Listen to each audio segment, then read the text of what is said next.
76-year-old man named Richard sat across from me, his voice barely above a whisper.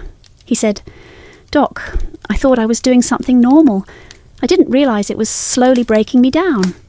His hands trembled, not from illness, but from years of misunderstanding his own body. And sadly, his story isn't rare. I'm Dr. Serena Miller, a men's health specialist with many years of experience working with older men, fathers, veterans, grandfathers, and quiet warriors who want to preserve their strength, confidence, and connection without shame or unnecessary pills. In today's video, I'm going to walk you through 5 little-known masturbation secrets every man over 60 should hear, secrets that could help you regain sensitivity, improve blood flow, protect your prostate, and rekindle that quiet sense of aliveness many men think they've lost forever. Stick with me until the end, because secret number 5 may be the very mindset shift that helps you reclaim your connection to your body, your partner, and your peace of mind. And before we begin, if you're ready to take your health seriously, your real age-specific male vitality, go ahead and hit that subscribe button, turn on the bell, and stay in the loop. We're not just having another health talk. We're starting a conversation most men were never allowed to have. If this message hits home, type 1 in the comments to let me know you're here. If it doesn't resonate, type 0. Your feedback matters and helps me serve you better. Now, let's begin. It often starts with a question that carries more weight than most people realise. One of my patients, Bill, 72 years old and recently retired, sat across from me one morning, his voice shaky but sincere. "Doc," he said, "does this mean I'm not a man anymore?" He wasn't angry, he was afraid. After years of steady function, his body had begun to change. Erections came more slowly, were less firm, and sometimes didn't happen at all. What shook him most wasn't the physical shift, it was the quiet belief that he'd lost something essential, and he's not alone. The truth I shared with Bill, and what I wish every man over 60 could hear, is this: your erection is no longer the whole story, and that's not a failure, that's an evolution. The male body doesn't stop working after 60, it adapts. Blood flow slows, hormone levels decline, and nerves may take longer to respond. These aren't signs of dysfunction, they're signs of maturity. But in a world that has conditioned men to measure their worth by their performance, that change can feel like a loss. That's where the real damage begins, not in the body, but in the mind. As I explained to Bill, masculinity has never been defined by rigidity. True intimacy isn't measured by how quickly or firmly you respond, but by how deeply you connect with yourself and with another person. For decades, we've been taught that sex equals erection, that satisfaction depends on stamina, and that male sexuality should look and feel the same at 70 as it did at 25. But that's not biology, that's pressure, and it leads too many men into silence, shame, or unnecessary treatment when what they need is perspective.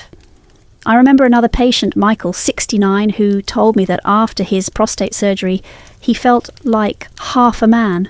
His voice cracked as he said, "I still want to be close to my wife, but I feel like I've lost the ability to be present."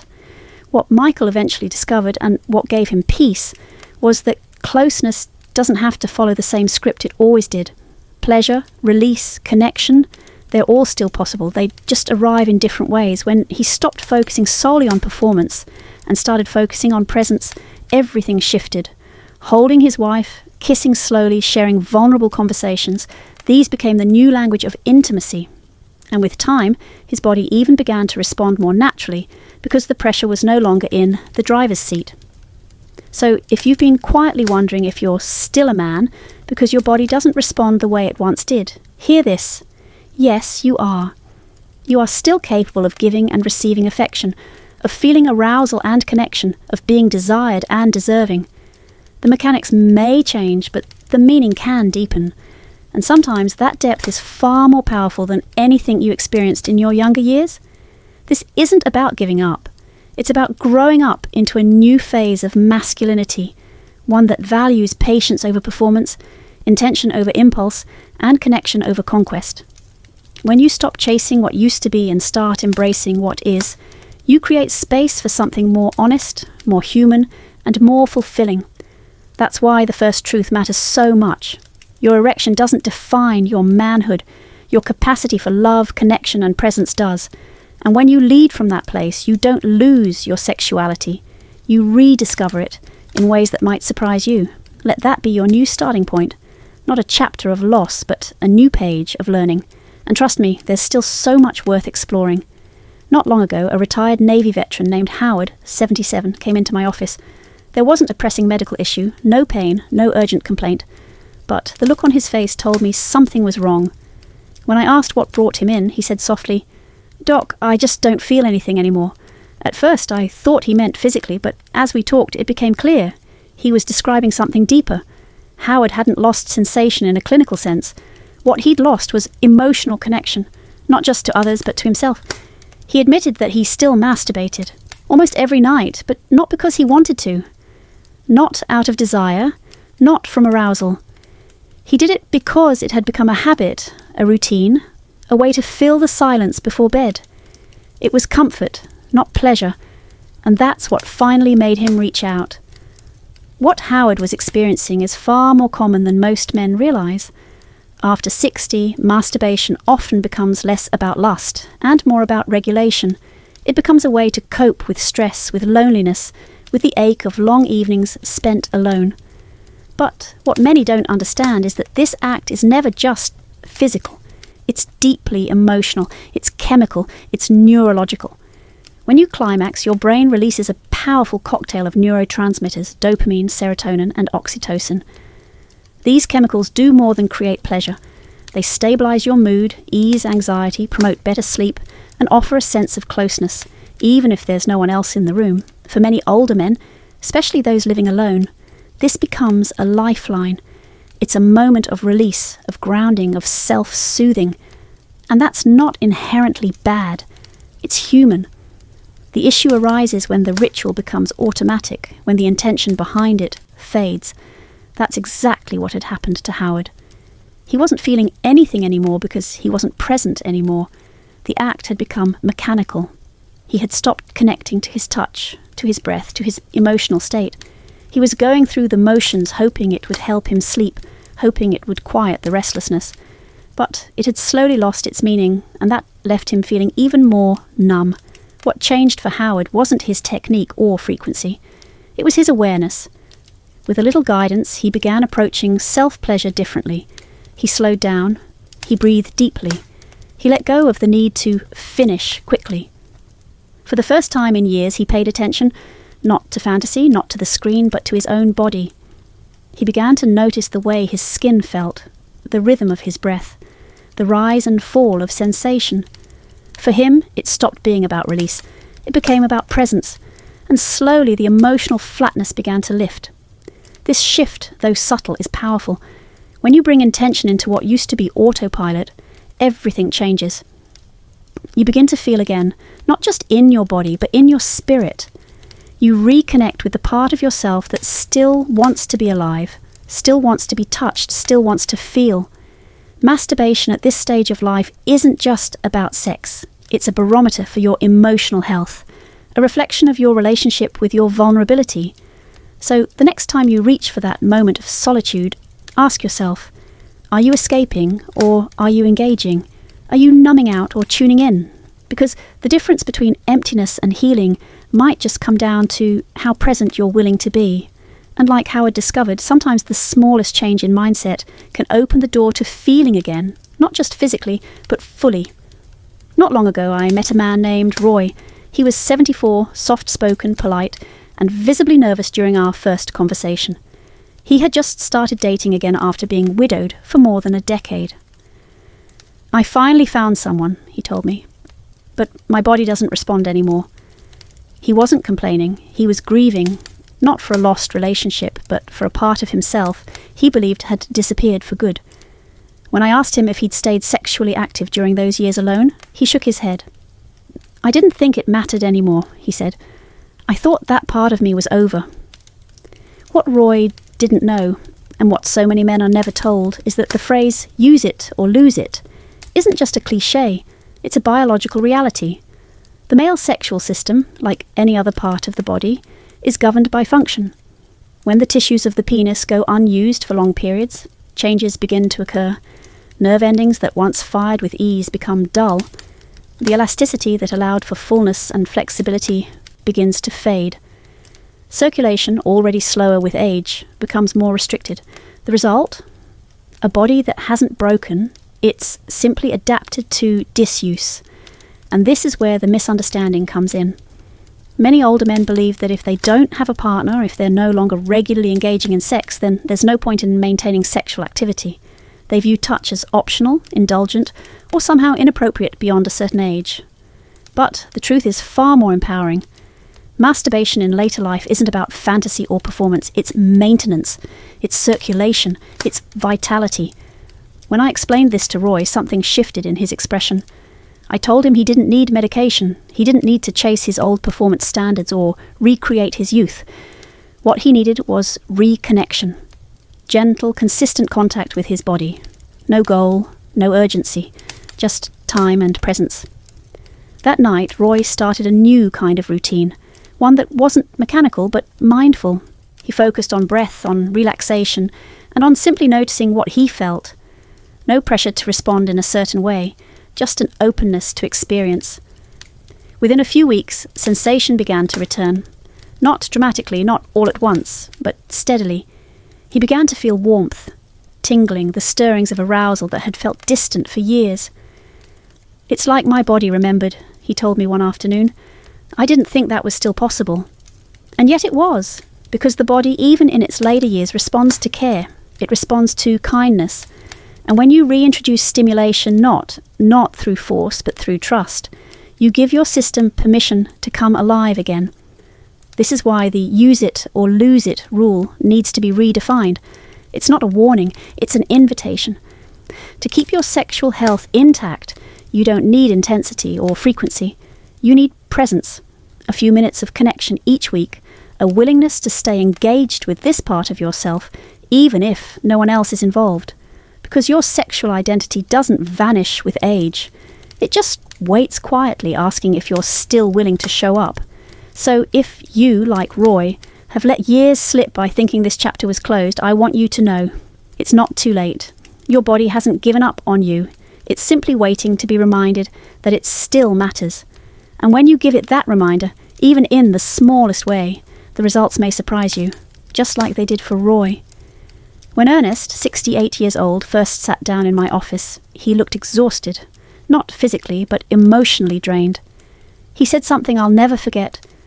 "I still do it every night, but nothing reaches me anymore." At first glance, everything seemed normal. No pain, no major medical issues, no signs of dysfunction. But as we talked more openly, the real story began to unfold. Ernest had been watching porn every night for years. Not necessarily because he wanted to, but because it had become his only familiar form of stimulation. It was the habit he turned to when the house felt too quiet or the memories of his wife grew too heavy. But lately it had stopped working. He felt numb, disconnected. As if his body was still going through the motions, but his mind had left the room.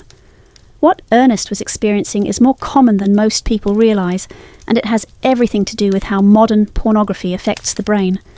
Unlike the magazines or movies of decades past, today's porn is fast-paced, highly edited, and neurologically intense. It floods your brain with dopamine, the pleasure chemical, at levels real-life touch can't compete with. And when you expose your brain to that kind of intensity night after night, it begins to adapt. Over time, your dopamine receptors become desensitized. Your brain stops responding to normal arousal cues. It learns to expect constant novelty, instant climax, and visual extremes. And what gets lost in that process is your ability to feel the slow, meaningful pleasure of actual human connection. For Ernest, this rewiring left him feeling like a spectator in his own life. "It's like watching fire behind glass," he told me. "I can see it, but I can't feel the heat anymore." And that's exactly what high-frequency porn consumption does over time. It separates you from your own body. It dulls your skin.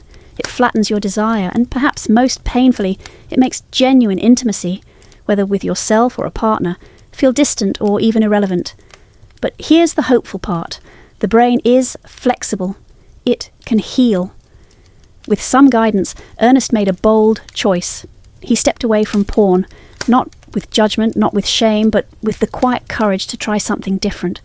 Instead of pressing play on the same videos, he chose to be still. He started practicing simple breathwork, gentle touch and mindful presence. No screens, no goals, no pressure. Just time spent reconnecting with his senses. And gradually, something shifted. Sensation began to return, not like a lightning bolt, but like a sunrise, slow, warm, and real. He laughed one day and told me, "I felt something again. I didn't think I ever would." So if you, like Ernest, have been stuck in a loop that no longer brings joy, ask yourself, is the screen giving you what you need? Or has it become a substitute for something deeper, something quieter, something real? The answer may surprise you, and the way back to yourself might be closer than you think. Toward the end of a routine checkup, Walter, 75, leaned in quietly and asked, "Is it still okay to touch myself at this age?"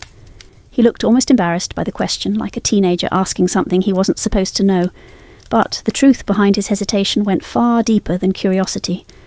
Walter hadn't touched himself in over 6 years, ever since his wife passed away. Not because he didn't still feel things, but because he had convinced himself that part of life was over. "I just didn't think I was allowed to be that kind of man anymore," he admitted, his voice barely above a whisper. His story is more common than many realize. For countless older men, intimacy quietly fades not because of physical inability, but because of emotional doubt. They believe that aging disqualifies them from desire, that self-pleasure is somehow inappropriate or shameful after a certain point in life. But what Walter and so many others didn't realize is this: masturbation, when approached with intention, is not only okay, it may be one of the most powerful acts of self-care still available to you. Physiologically, it plays a vital role. Gentle stimulation encourages blood flow to the pelvic region, which is essential for keeping tissues oxygenated and healthy. It helps flush the prostate, reducing the risk of fluid buildup that can lead to discomfort or illness.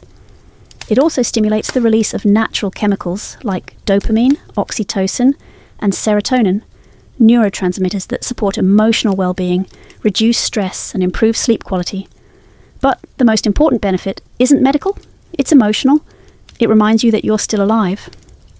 Walter's transformation didn't come from a pill or a procedure, it came from permission. The moment he allowed himself to explore again, without guilt, without pressure, something inside him shifted. He told me weeks later, "I didn't just feel better, I felt more like myself. I smiled without realizing it. I slept through the night again." He wasn't chasing a fantasy or reliving the past. He was re-establishing a connection with a part of himself that had gone quiet, his sense of vitality, his sense of worth. That's the part of this conversation most men miss.